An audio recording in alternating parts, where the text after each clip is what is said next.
A day in my life ng isang nanay na paulit-ulit na nga lang yung ginagawa dito sa loob ng bahay.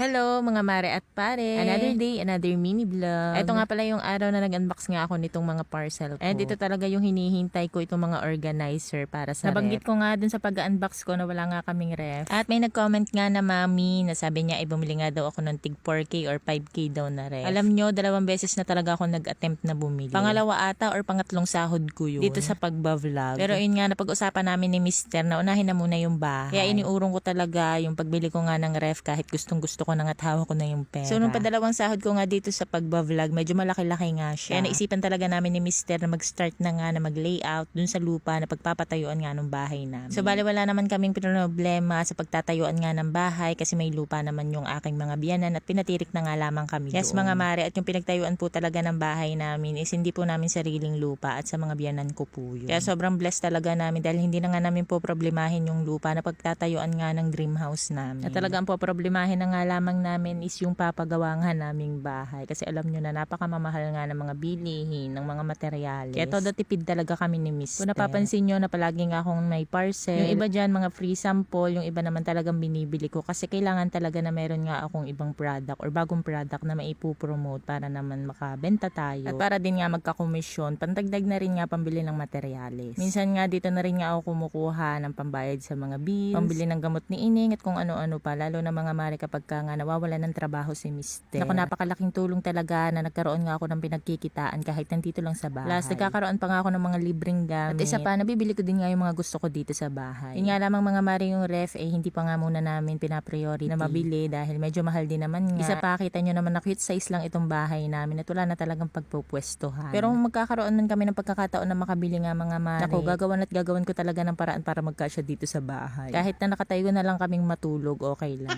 Charot lang mga mare. So back to the story time na nga tayo. So bali ayun nga, hindi ako pinayagan ni Mister na bumili ng ref. Parang nawala na din talaga sa isip ko na bumili nga kasi meron naman kami napapaglagyan ng mga stock na ulam. Kasi may ref naman si na mother at minsan nga dalawa pa yung bukas or buhay. Kasi may tindahan din nga si mother. Kaya sa magdagdag ng appliances mga mare na makakadagdag din nga sa konsumo ng kuryente. Isinantabi ko na nga lamang yung pagbili ko ng ref. At mas priority nga namin yung pagpapagawa ng bahay namin. Kahit paunti-unting bili lang ng materyales, okay na yun. Paunti-unting paggawa, okay na talaga yun kasi noon nga wala. Naisip ko kasi talaga mga kung bibili ako ng ref. Di ba palagi ko nga nasasabi sa inyo may siwang tong aming taas ng kusina, magkabilayan at pag talaga may bagyo, malakas yung hangin at umuulan, pumapasok yung tubig. Hindi pa nga talaga maayos-ayos yan ni Mister kahit may panlagay na. Kasi sobrang busy talaga namin. Kapag kasi wala siyang trabaho kapag Sunday, nandun talaga kami sa bukid para mag-utay-utay doon. Wala naman kaming binabayaran ng manggagawa kaya kami na lang yung gumagawa. Ang swerte ko lang din talaga sa part na maraming ang alam si Mister. Pagdating nga sa paggawa ng bahay. Mapasimento, kahoy, electrical, bakal sa pagwe-welding. At yung specialty niya talaga sa pagpipintura. Kaya sobrang excited din talaga yung asawa ko na matapos na nga yung bahay namin. Kapag nandun na nga kami sa pagkukulay ng bahay, talagang siya na nga yung in charge doon. Sa pakunti-kunti naman mga mare, matatapos din talaga. At kapag talagang tapos